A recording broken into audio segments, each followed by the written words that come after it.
para que a sua atenção seja totalmente focada na palavra do Senhor.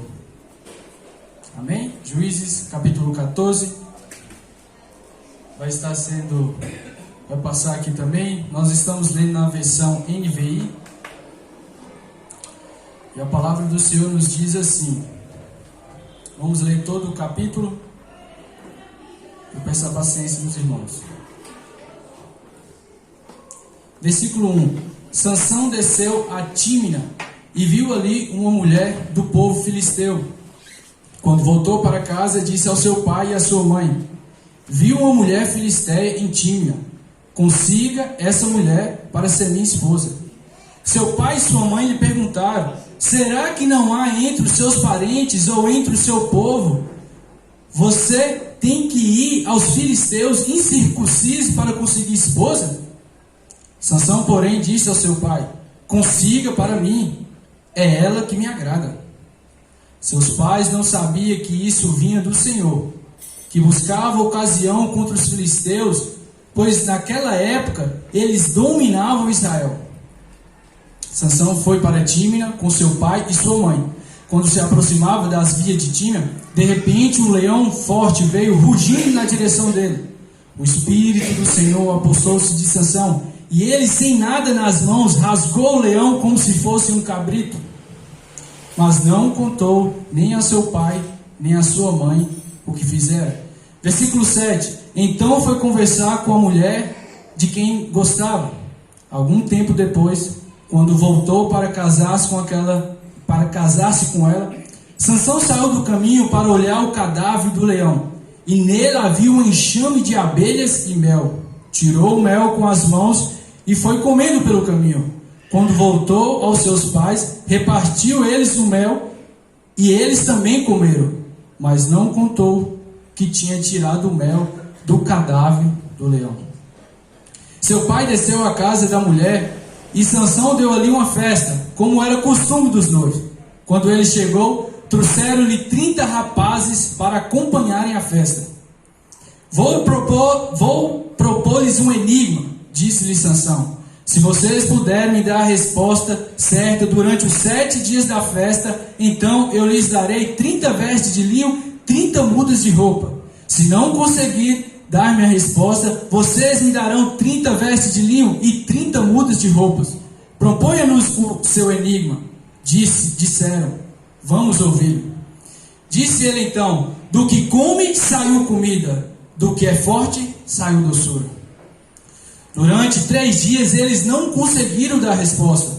No 4º dia, disseram à mulher de Sansão: convença seu marido a explicar o enigma. Caso contrário, poremos fogo em você e na sua família, e na família de seu pai, e vocês morrerão.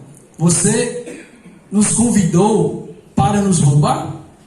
Então a mulher de Sansão implorou-lhes aos prantos: você me odeia, você não me ama, você deu ao meu povo um enigma, mas não me contou a resposta. Nem a meu pai, nem a minha mãe expliquei o enigma, respondeu ele. Por que deveria explicar a você? Ela chorou durante o restante da semana da festa. Por fim, no 7º dia, ele lhe contou, pois ela continuava a perturbá-lo, e por sua vez revelou o enigma a seu povo. Antes do pôr do sol do 7º dia, os homens da cidade vieram dizer a Sansão: o que é mais doce do que o mel? O que é mais forte do que o leão? Sansão lhes disse: se vocês não tivessem arado com a minha novilha, não teria solucionado o meu enigma. Então o Espírito do Senhor apossou-se de Sansão. Ele desceu a Ascalon, matou 30 homens, pegou as suas roupas e deu aos que tinha explicado o enigma. Depois, enfurecido, foi para a casa do seu pai. E a mulher de Sansão foi dada ao amigo que tinha sido o acompanhante dele no casamento. Ou casamento batedor, né? Vai até beber água aqui.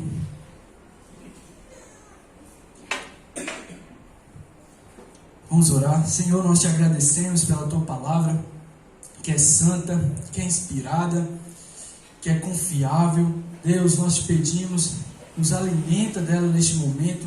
Senhor, abre os nossos olhos para entender o que o Senhor tem para nos falar nesse dia. Em nome de Jesus. Amém. Irmãos, nós chegamos no último ciclo do livro de Juízes. Para quem está aqui a primeira vez, nós estamos expondo o livro de Juízes e nós estamos seguindo uma série. E na semana passada nós estudamos o capítulo 13 de Juízes. E agora nós estamos no capítulo 14 e no capítulo 15.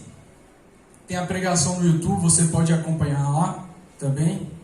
Aqui, irmãos, nós estamos no 7º ciclo. São 7 ciclos e esse ciclo é o pior.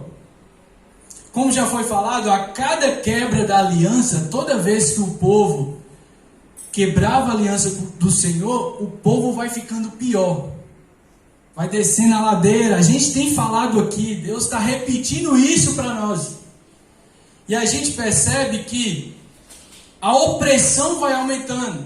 Como foi falado na pregação passada, no capítulo 13, Israel, o povo de Deus, está sendo subjugado pelos filisteus, e esse jugo é o mais pesado.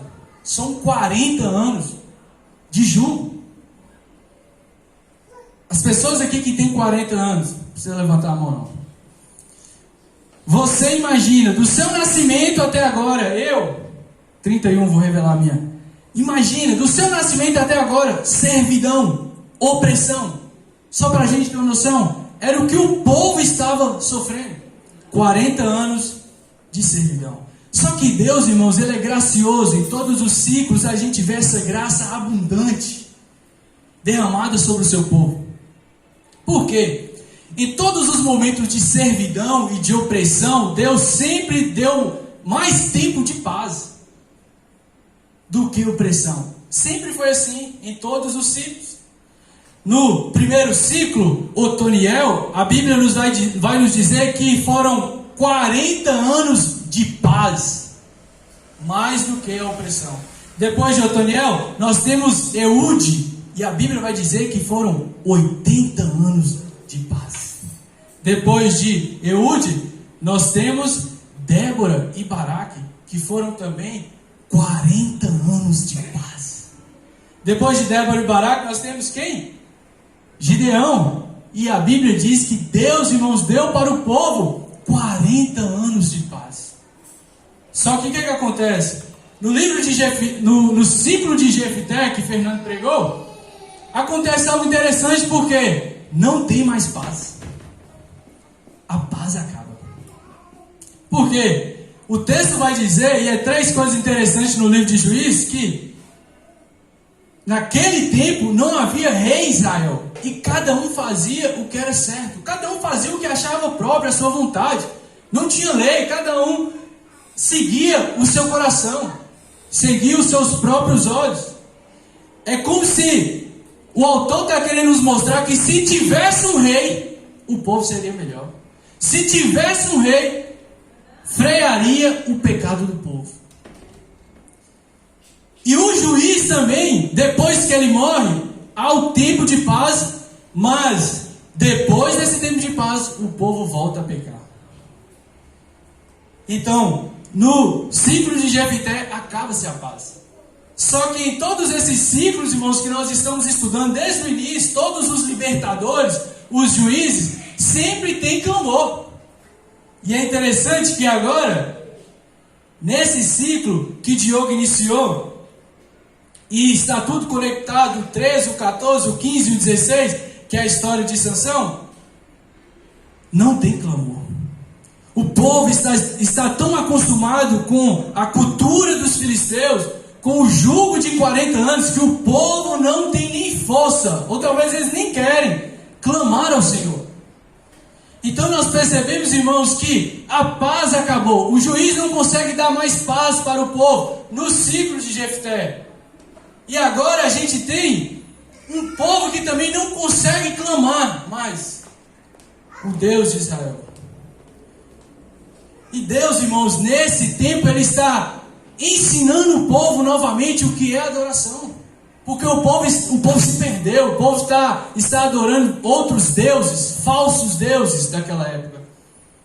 E é interessante, irmãos, que, como o Diogo leu no sermão passado, a forma de Deus aparecer nesse ciclo é muito impressionante, porque Deus, irmãos, ele está vindo por meio do anjo, o próprio Deus entra na história e corrige a adoração, mostra para o povo a forma correta de adorar e fala para eles que vai nascer esse libertador.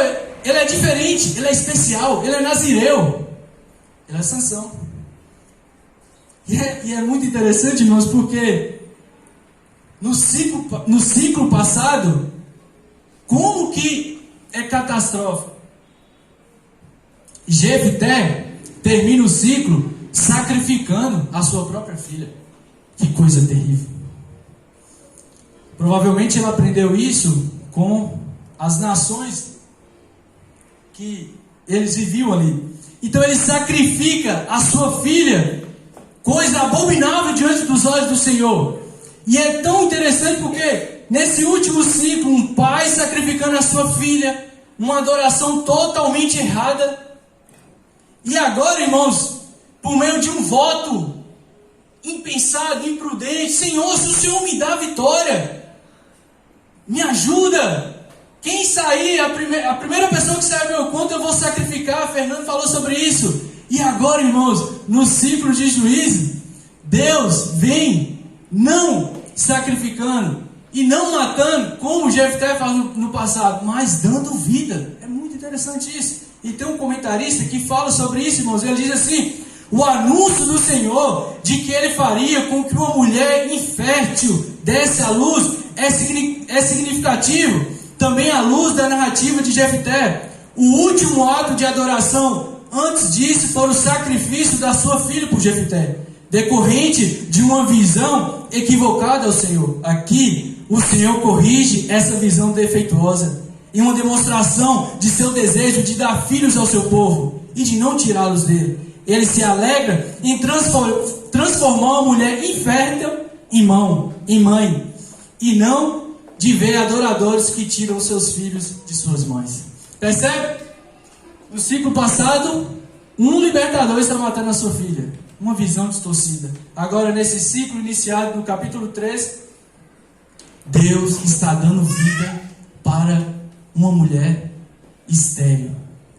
Está corrigindo, irmãos, mostrando para o povo que Ele que vem atrás do povo é graça sobre graça. E aqui, irmãos, nós temos no capítulo 13 a informação do nascimento de Sansão. E agora Sansão cresceu. Sansão está já na vida adulta e ele deseja casar. E aqui, diante do capítulo 14 e do 15 que nós vamos estudar, eu vou resumir ele, irmão, da seguinte forma: Deus é fiel à sua aliança, apesar da insensibilidade dos israelitas aos seus mandamentos. E mesmo com os fracassos de Sansão e do povo, o Senhor demonstra sua soberania em meio ao caos. Pegou? Mesmo diante do fracasso do povo e de Sansão, Deus está mostrando a sua soberania em meio ao caos. Enquanto a nação se conforma com a dominação, o povo se conformou. Deus usa a vingança de Sansão. Sansão vai brigar demais, ele é brigador. Deus usa a vingança de Sansão para salvar o povo e divorciar o povo dos ídolos. Porque Israel é para ser do Senhor. Israel tem um único marido e é o Senhor. E o povo estava traindo Deus com vários falsos deuses. Esse é o resumo, irmãos. E aqui no primeiro ponto, a gente vê que Deus age de forma soberana, apesar da quebra dos mandamentos de Sansão. E onde a gente vê isso? A gente vê isso no versículo 1 ao versículo 5, que Sansão, ele desce a uma cidade chamada Tímina, e ele vê uma mulher filisteia, e ele deseja casar com ela. Note que essa mulher é do povo inimigo. Mas mesmo assim, Sansão quer casar com ela. Ele fala para os seus pais: vi uma mulher em Tímina, gostei dela, quero casar com ela. Os seus pais fazem a pergunta que é normal da época. Fala para ele: não existe nenhuma mulher entre o nosso povo para você ir buscar uma incircuncisa, ou seja, uma pessoa que não era da aliança, que não fazia parte do pacto, não confessava o Deus de Israel. Mas Sansão parece aquele menino mimado que diz: consiga ela para mim, é dela que eu me agrado, só quero ela. Não parece? Então a gente já começa a perceber que esse libertador, irmãos, ao mesmo tempo que ele parece ser um herói, ele é um vilão. É meio enigmático, assim, a gente fica meio na dúvida. Que hora que ele é herói, que hora que ele é vilão? Qual o momento que ele quer salvar o povo? Será se ele entendeu qual é a sua missão? Então a gente percebe isso. Sansão, ele então pede os seus pais para conversarem com a mulher, algo comum também da época. Naquele tempo, os pais que faziam a intermediação do casamento. Os pais iam conversar com a noiva, com a pretendente. Então, tinha esse aspecto cultural da época. E por isso que Sansão está pedindo para os pais: vai conversar com ela. E é interessante, irmãos, que Sansão, a Bíblia vai nos dizer que ele era nazireu. Foi falado na pregação passada. Ele foi consagrado desde o ventre para cumprir uma missão. O nazireu, ele não podia cortar o cabelo, tinha algumas restrições, está lá no livro de Números, capítulo 6. Ele não podia cortar o cabelo, ele tinha que se abster de vinho, até mesmo de uva. Ele tinha que, não podia tocar em cadáveres, em nada morto, porque representava contaminação. Sansão era esse nazireu, separado, santificado, desde o seu ventre. E isso é interessante porque é o que o povo de Israel não estava sendo. É como se Deus quisesse mostrar para o povo, de forma clara, visual, o que era para vocês serem, vocês não são. Santificados, consagrados, separados, desde o ventre. Israel é a nação escolhida. Deus escolheu Israel, lá desde Abraão, para ser luz para as outras nações.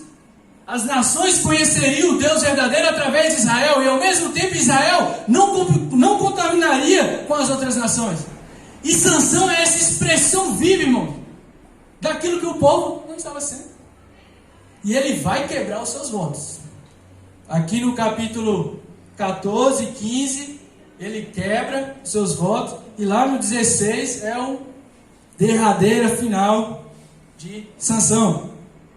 E o texto vai nos dizer, irmãos, que Sansão, ele vai então ali desejar essa mulher, e ele já está quebrando o mandamento. Porque Deus falou que não era para fazer aliança não era para ter casamento misto. Lá no capítulo 2, o povo de Israel começa a casar-se com várias mulheres. Então Deus sabia, irmãos, que essa mistura geraria problema para Israel. Aqui, irmãos, não é preconceito, não. Aqui não é algo, não pode casar com um estrangeiro. Não, não é isso. Isso aqui é interconfessional, ou seja, qual Deus você confessa? Você crê no Deus de Israel? Por quê? Ruth era uma moabita.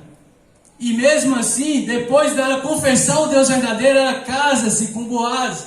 Então não é questão de ser estrangeiro ou não, mas você confessa o Deus de Israel. Imagine, irmão, Sansão adorando o Deus verdadeiro e essa mulher adorando o Dagon. Você acha que dá certo um negócio desse? Hoje eu vou adorar o meu Deus. Sansão separa o seu dia de adoração. A mulher fala: não, eu vou adorar o meu Deus, Dagon. Um vai para um lado e o outro vai para o outro.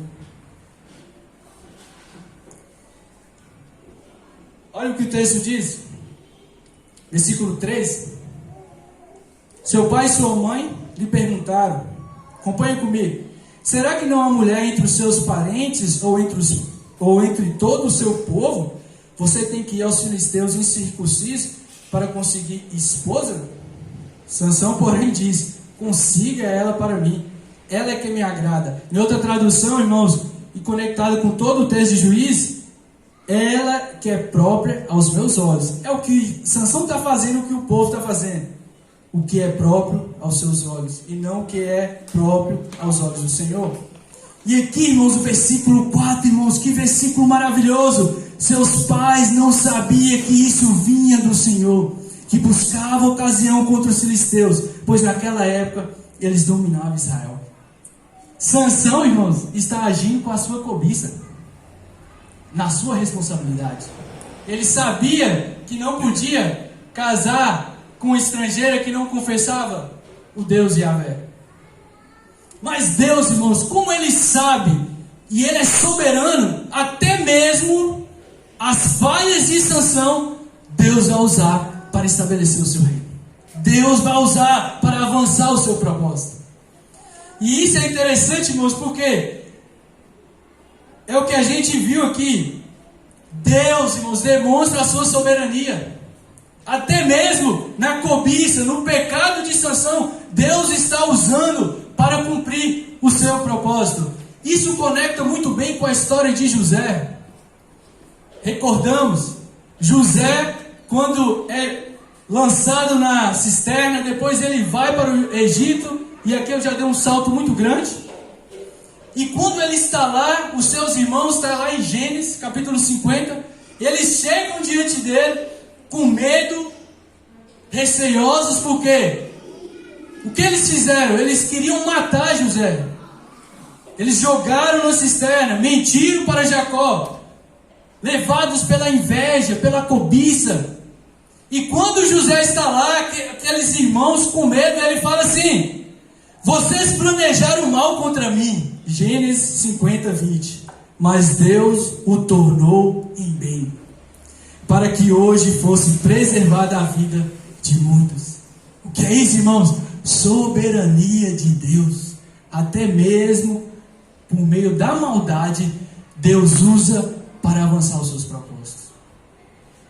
Deus usou ali a maldade daquele povo sem contaminar com aquela maldade, porque nós somos responsáveis. Os irmãos de José fez pela cobiça, pela maldade do coração deles, mas Deus, irmãos, sabendo que haveria uma fome e o povo de Israel poderia ser extinto, mas ele é fiel à sua aliança, ele preserva o José. E diante da maldade, de tudo aquilo que está acontecendo, Deus, irmãos, está aqui por cima, irmãos, na sua soberania, olhando tudo. E tudo acontecendo debaixo da sua providência. Isso é para encher nosso coração de alegria, irmãos. O que isso significa para nós, irmãos? Significa, no caso de Sansão, que, principalmente para os jovens que estão aqui, que não são casados, que a ordenança de não casar com uma pessoa que não confessa o mesmo Deus que você, vale para os dias de hoje. Não é só daquele tempo. Vale para hoje. Então, nós vivemos em um mundo onde o matrimônio, o casamento, a família tem sido relativizado. E isso tem entrado dentro da igreja. E nós devemos ficar atentos quanto a isso. Os princípios, irmãos, do nosso Deus ainda continuam valendo para hoje. Então, jovens aqui que vão casar, não negociem os seus princípios. Não negocie os seus valores, os valores estabelecidos, os valores absolutos da palavra. Vale lembrar, irmãos, que isso aqui é para quem vai casar. Quem já casou com alguém que não confessa o Deus verdadeiro, segue a orientação do apóstolo Paulo. Ore por ele. Seja bênção por ele. Segue a orientação de Pedro. Mulheres, pelo seu testemunho, convença ele. Mas esse aspecto aqui, para quem vai casar. Você tem essa direção dada por Deus, porque Deus sabe, irmãos, que é perigoso você negociar esse princípio. Além disso, nós temos aqui outra doutrina fundamental, que é a soberania de Deus. Que mesmo em meio às tragédias, mesmo em meio à bagunça, e nós parece que a gente está vivendo isso, né? Nos nossos dias. Bagunça, caos. Às vezes a gente não tem esperança de melhora. Irmãos, esse versículo é para encher o nosso coração de esperança e de alegria. Mesmo em meio ao caos, mesmo em meio às tragédias, Deus continua soberano, guiando a história e no controle. E Deus pode usar tudo o que está acontecendo, como Ele usou no passado, para avançar no seu reino. Deus é soberano. Depois a gente vai ver, irmãos, que Deus derrama o seu espírito sobre Sansão, apesar dele não cumprir a lei do nazireado. Depois que Sansão chega ali, o pai dele está indo conversar com a mulher. A Bíblia diz que Sansão afasta, provavelmente os pais não estavam com ele. O leão, irmãos, avança sobre ele, e ele ali, a Bíblia diz que o espírito se apossa dele. E é interessante porque Sansão é o mais problemático, e ele é o que mais o espírito desce sobre ele. E ali, irmãos, ele estraçalha aquele leão, e a Bíblia vai nos dizer que ele não conta nada para o seu pai. Não sabemos qual é o motivo que ele guardou isso. E a Bíblia vai nos falar que Sansão, então, depois disso, vai acontecer o casamento. Só que antes do casamento, ele volta naquele lugar onde ele matou o leão. E quando ele encontra o leão, algo inusitado, mas também está debaixo da soberania de Deus, uma colmeia, um enxame de abelhas dentro do leão. E esse leão está morto. Ele pega ali e come. E ele também dá para o seu pai e para a sua mãe. E é interessante, irmãos, que Sansão aqui quebra o seu voto. O que é que Sansão tinha que fazer nesse exato momento, quando ele tocou no morto? O que é que ele tinha, segundo a lei? Apresentar uma oferta para o sacerdote. Sansão quebrou seu voto. Ele chegava até o sacerdote, conforme lá em Números, e o sacerdote fazia a propiciação, o intermédio ali, o meio para ser perdoado. O que acontecia? Rapava o cabelo e ali voltava de novo, do início, pela culpa, pelo pecado. Só que Sansão não faz isso. E isso mostra, irmãos, o que o povo está vivendo naquela época. Não importa mais a lei de Deus. Deus está mostrando visivelmente o que o povo não está fazendo. E a Bíblia vai nos dizer que ele então contaminou, ficou impuro e deu para os seus pais. E isso nos lembra um pouco lá em Gênesis, quando Eva come do fruto, desobedece e também dá ao seu marido. O pecado, irmãos, lá do início vai ecoando em toda a Bíblia, apenas de forma diferente. E a gente vai ver isso em Sansão. Ele simplesmente vê, se agrada daquilo e quer fazer a tua vontade. Ele olha para a mulher, essa é do meu agrado, eu quero ela. Ele olha para o mel ali, não importa o que ele vai contaminar, e ele come do mel. E também não importa de dar para o seu pai e para a sua mãe. Então Sansão, ele quebra a lei. Ele não importa com a lei. E isso é interessante, irmãos, porque reflete para nós hoje.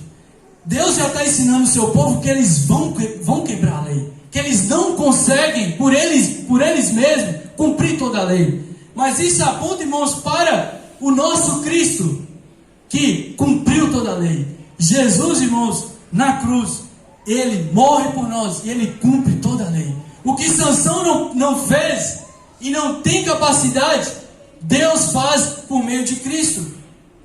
E o texto vai dizer, acompanhe comigo na sua Bíblia.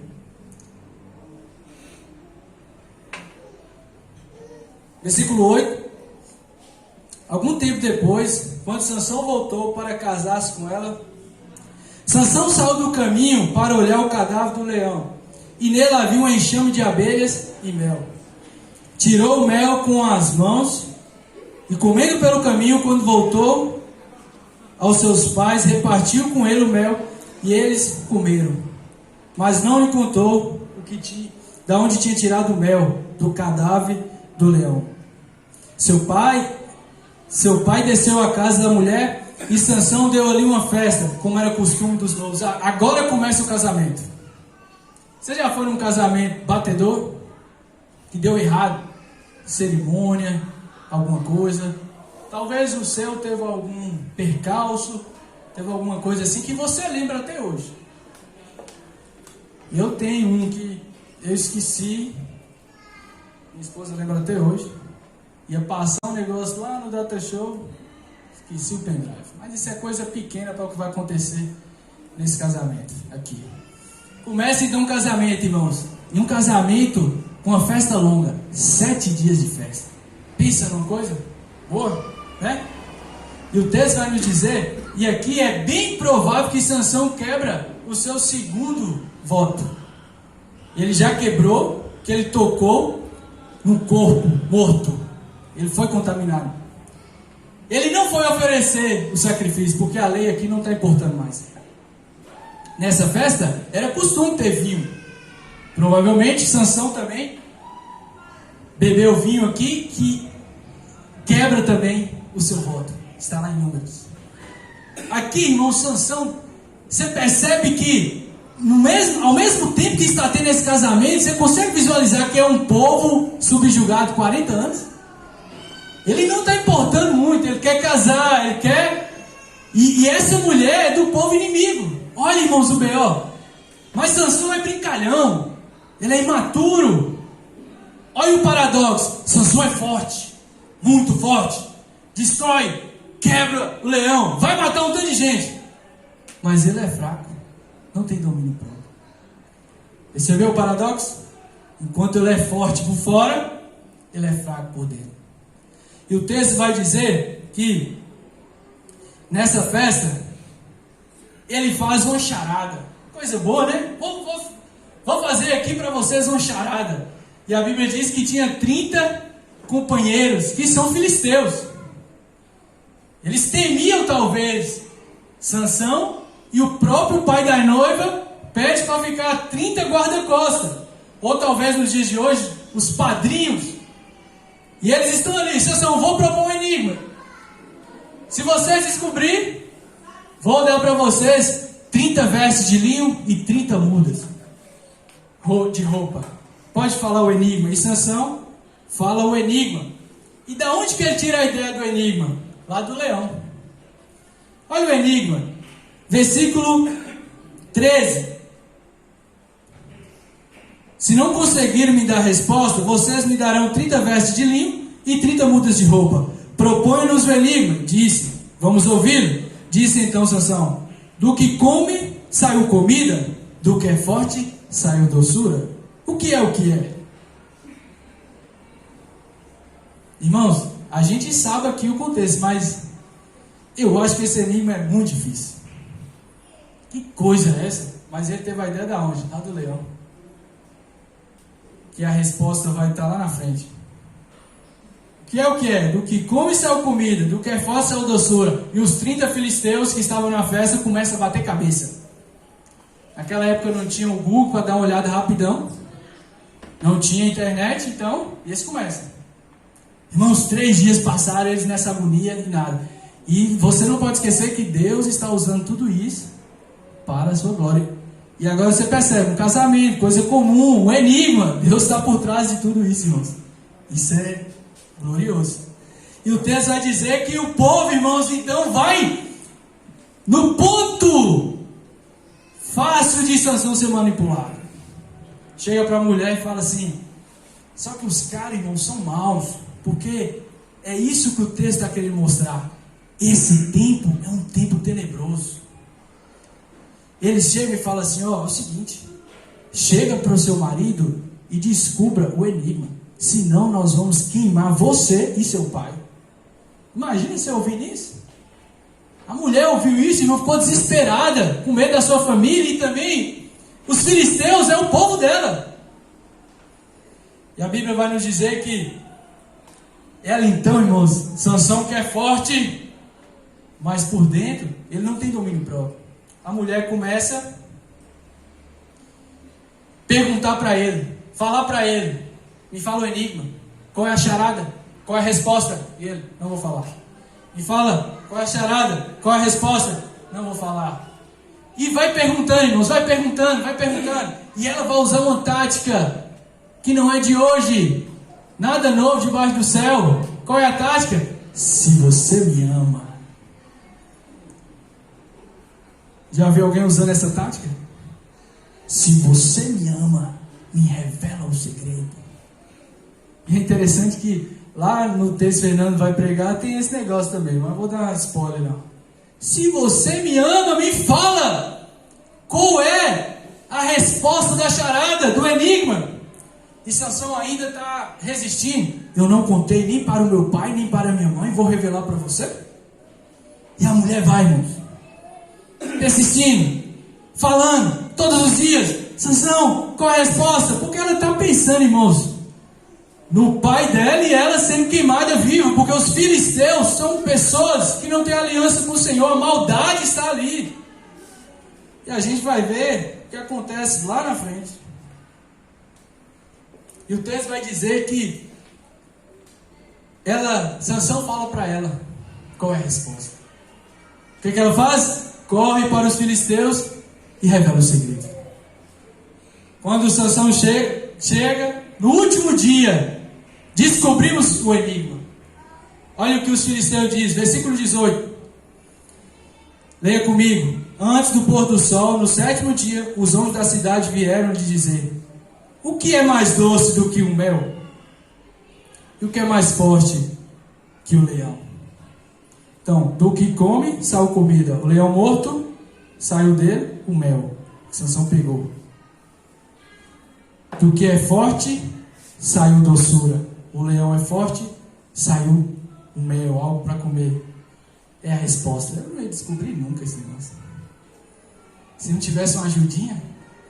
Irmãos, Sansão vai falar assim, se vocês, traduzindo o versículo, se vocês não tivessem ido buscar uma resposta, se vocês não tivessem pesquisado em outro local, se vocês não tivessem quebrado as regras, vocês não teriam conseguido. Mas Sansão tem que pagar a aposta. E a Bíblia diz, irmãos, que Sansão, o Espírito do Senhor, versículo 19, acompanhe comigo. Então, o Espírito do Senhor apossou de Sansão, ele desceu a Ascalon, matou 30 homens, pegou as suas roupas, deu aos que tinham explicado o enigma. Depois, enfurecido, foi para a casa de seu pai. E a mulher de Sansão foi dada ao amigo que tinha sido o acompanhante dele no casamento. Olha o pior, irmãos, olha o desfecho desse casamento, o pior possível. Sansão, irmãos, ele tem que pagar a aposta, mas Deus, irmãos, aparentemente parece apenas uma aposta comum, uma charada, um enigma, coisa comum. Mas Deus está usando essa situação, irmãos, porque o povo de Israel, eles estão tão acostumados com os filisteus, tão subjugados, 40 anos, que eles estão vivendo numa paz normal. Deus está criando a situação para gerar uma inimizade, para gerar um atrito, e assim ela avançar o seu reino.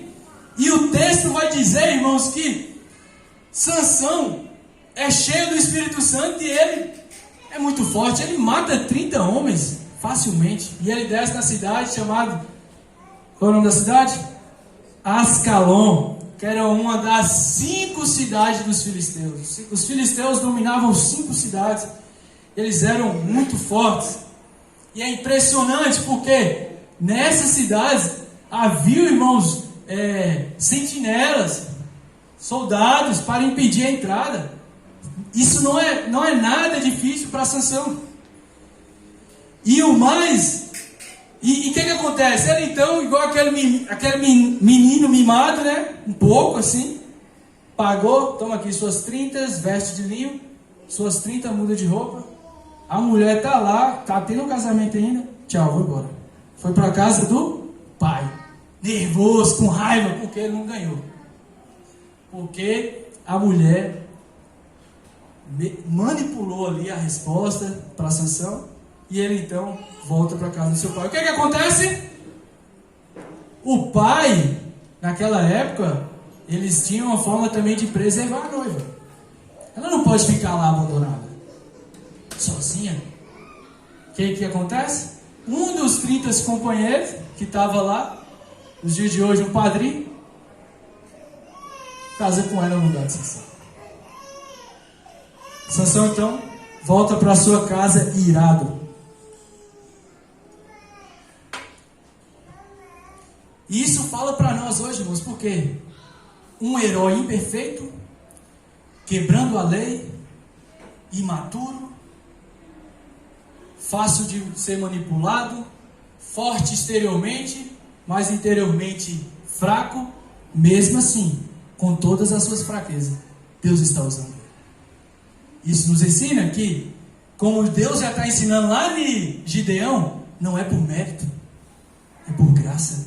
Talvez você está aqui, se sente fraco, já quebrou a lei várias vezes. Talvez você está aqui com sentimento de culpa. Eu não consigo. Com esse sentimento na sua mente, cansado, exausto. Eu quero dizer para você, você não consegue mesmo, você só consegue por causa de Cristo. E mesmo com todas as suas imperfeições, com todas as suas falhas, Deus quer te usar para a glória dele. Aí, irmãos, o que você acha que vai acontecer? Sansão foi embora do casamento. Agora ele vai voltar. E olha como que ele volta. Deus usa a vingança de Sansão para salvar e divorciar o seu povo dos ídolos.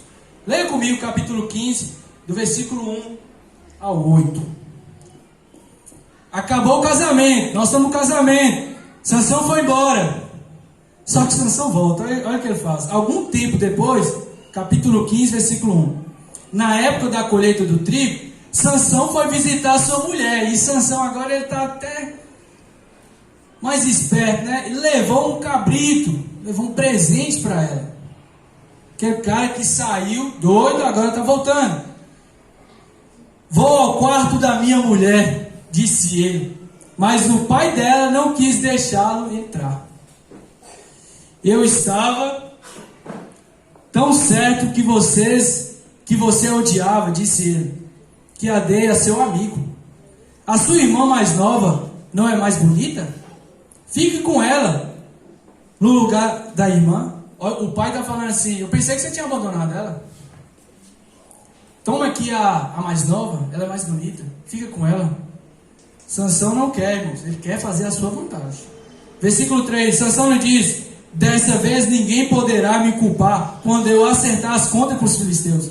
Então saiu, capturou 300 raposas e as amarrou aos pares pela cauda. Depois prendeu uma tocha em cada par de cauda. Criatividade para fazer o mal. Olha, acendeu as tochas, soltou as raposas no meio das plantações dos filisteus. Assim ele queimou os feixes, o cereal que ia colher, e também as vinhas e os olivais.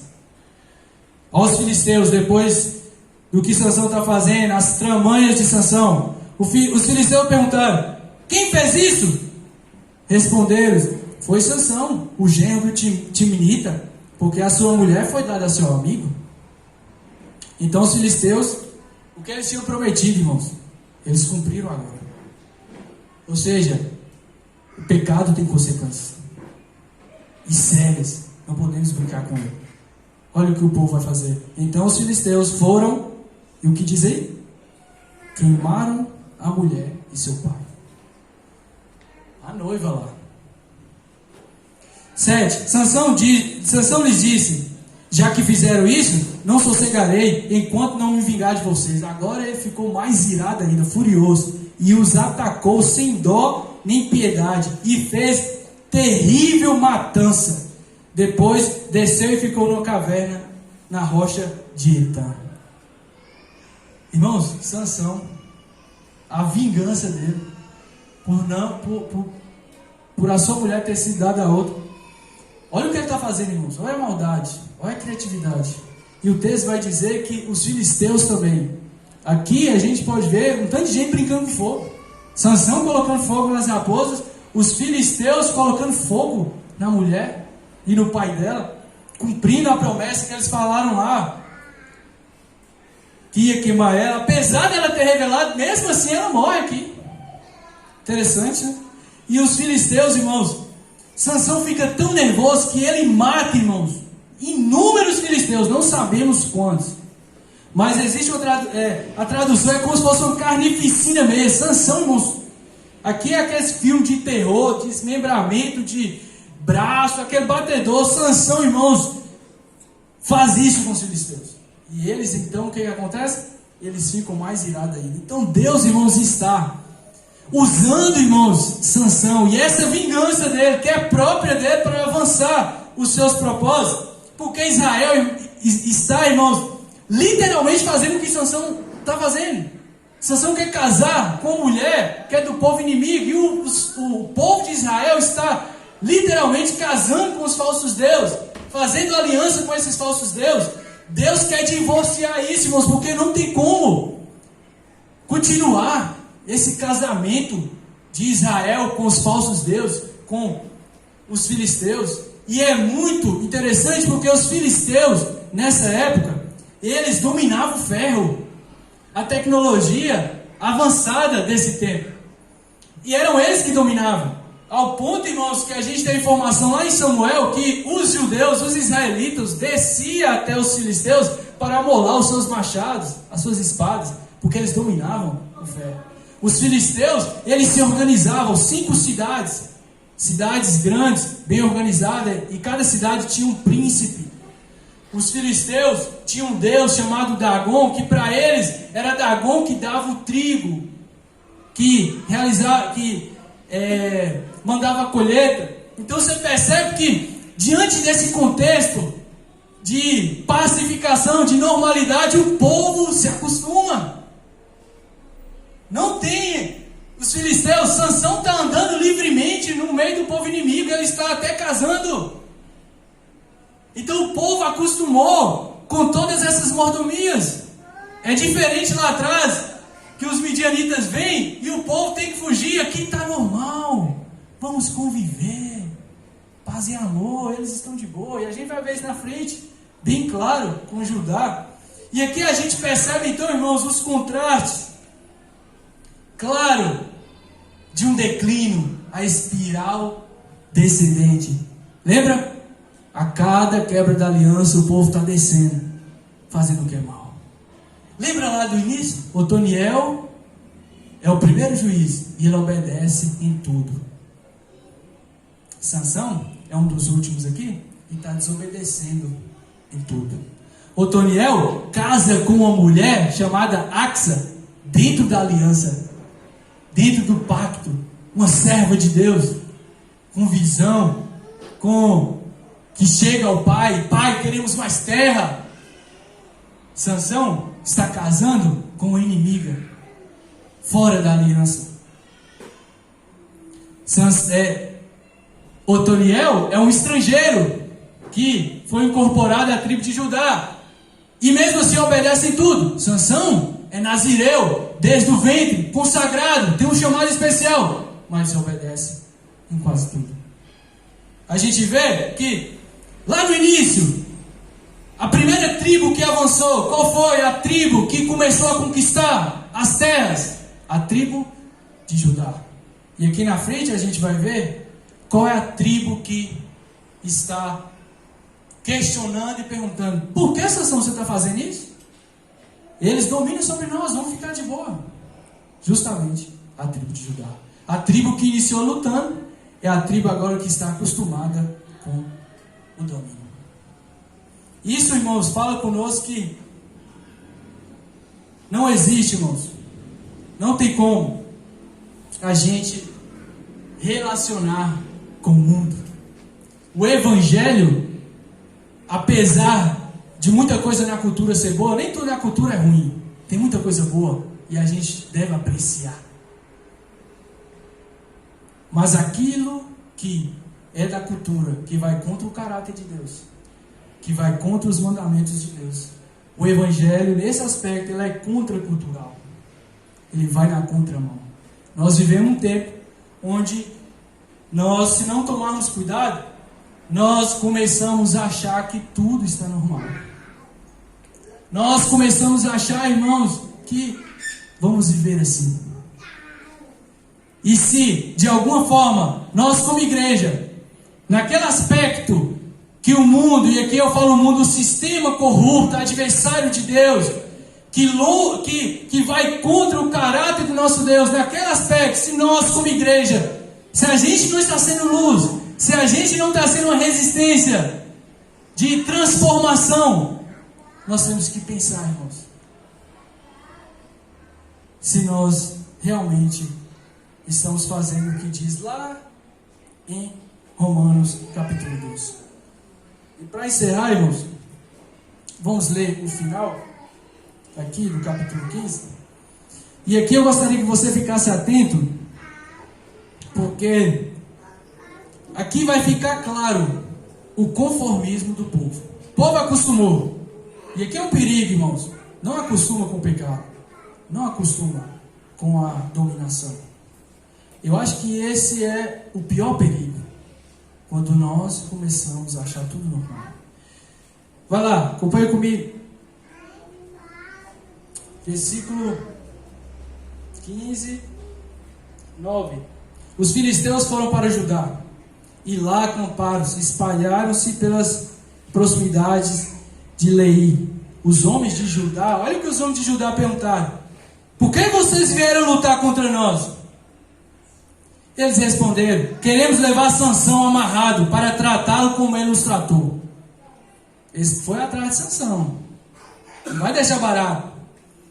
3.000 homens de Judá desceram então a caverna. Sansão está na caverna, irmãos, com medo. Apesar dele ser fortão, ele está na caverna com medo. Judá fala assim: disseram a Sansão: você não sabe que os filisteus dominam sobre nós? Você viu o que nos fez? O próprio povo, irmãos, são irmãos. Você não viu? Eles dominam sobre nós. Versículo 12. Disseram: viemos amarrá-lo para entregá-lo aos filisteus. Irmãos, os próprios da mesma aliança. Certamente que não. Versículo 12. Viemos amarrá-lo para entregá-lo aos filisteus. Sansão diz: juro-me que vocês não me matarão? Certamente que não. Versículo 13. Responderam: somente vamos amarrá-lo e entregá-lo nas mãos deles. Não mataremos. E o prenderam com 2 cordas novas e o fizeram sair da rocha. Quando ia chegando a Leí, os filisteus foram ao encontro dele aos gritos. Mas o Espírito do Senhor se apossou dele. As cordas em seus braços se tornaram como fibra de linho queimada, e os laços caíram nas suas mãos. Encontrando na carcaça de um jumento, pegou a queixada e com ela matou 1.000 homens. 1.000 filisteus mortos, irmãos. Versículo 16. Disse ele então: com uma queixada de jumento, ele faz até música. Com a queixada de jumento fiz deles montões. Com a queixada de jumento matei 1.000 homens. Versículo 17. Quando acabou de falar, jogou fora a queixada, e o local foi chamado Ramate-Leí.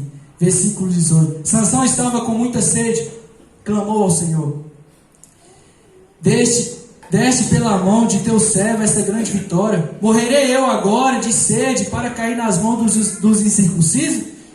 Irmãos, olha Deus, irmãos, com a sua graça, né? Ouvindo um servo imperfeito, Deus então abriu a rocha que há em Leí, e dela saiu água. Sansão bebeu, suas forças voltaram e recobrou o ânimo. Por esse motivo, essa fonte foi chamada em Acória e ainda está em Leí. Sansão liderou Israel durante 20 anos, no tempo do domínio dos filisteus. Percebeu o conformismo? Judá, por que você está fazendo isso? Eles dominam sobre nós. E aqui, irmãos, a gente vê como é perigoso. Tudo isso, irmãos, aponta para o nosso Cristo. A paz que o juiz não pode dar, Cristo pode dar. O clamor que nesse tempo não tem mais, lá no capítulo 13 a gente viu isso, Jesus clama na cruz. E o rei, como o texto diz, naquele tempo não havia rei em Israel, cada um fazia o que queria. Esse rei é o nosso Jesus. Irmãos, a gente percebe claramente que tudo aquilo que Sansão não cumpriu da lei, e também o povo de Israel, Jesus cumpriu na cruz. A gente percebe, irmãos, que próprio Judá traiu Sansão, amarrando ele para ele ser morto. A maldade tamanha nesse tempo. Isso aponta também para o nosso Senhor Jesus, que foi traído, foi até a cruz, mas ele é diferente de Sansão, porque Sansão falha em vários aspectos. Cristo, irmãos, é obediente em todos os aspectos. E hoje nós podemos ter paz por causa dele. Hoje nós podemos, irmãos, nos satisfazer nele. E aqui, com toda essa maldade que a gente vê, Cristo, irmãos, derrotou o diabo e os inimigos na cruz. E um dia ele vai voltar. E vai derrotar e acabar com toda a maldade. Então nós podemos, irmãos, confiar em Cristo. Ele está conosco. Ele não teve por usurpação sem glória a Deus. Antes a si mesmo se humilhou. Tudo aquilo que o povo não foi, Cristo foi. Recline a sua cabeça, irmãos. Vamos orar.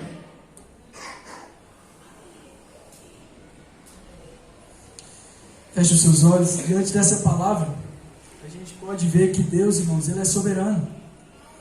Até mesmo, irmãos, diante de toda a maldade, Ele usa para a sua glória. E isso é conforto para nós. Senhor Deus, nós te glorificamos, nós te exaltamos, porque o Senhor é bom. A sua graça, Deus, dura para sempre. Te agradecemos, Senhor, porque, Deus, o Senhor enviou o seu Filho Jesus para cumprir, Pai, toda a sua promessa, para cumprir, Deus, e pagar o preço por nós ali na cruz, Pai. Como Sansão e como Israel falhou várias vezes, Senhor. O Senhor é o único que pode nos dar paz. O Senhor, Deus mesmo, sem a gente clamar, perdido, Senhor, em nossos pecados, o Senhor nos usa, Senhor, para a sua glória. Te agradecemos, Deus, por isso. E diante da sua palavra, Senhor, diante do caos, Pai, que está em nosso tempo, nós te pedimos que nós não venhamos conformar com este século, Pai, mas que a nossa mente venha ser renovada e transformada, Deus, por meio da Tua palavra, para que nós, Senhor, como igreja do Senhor, possamos fazer a Tua vontade aqui na terra. Nós te louvamos, Senhor, e te exaltamos em nome de Jesus. Fernando está orando?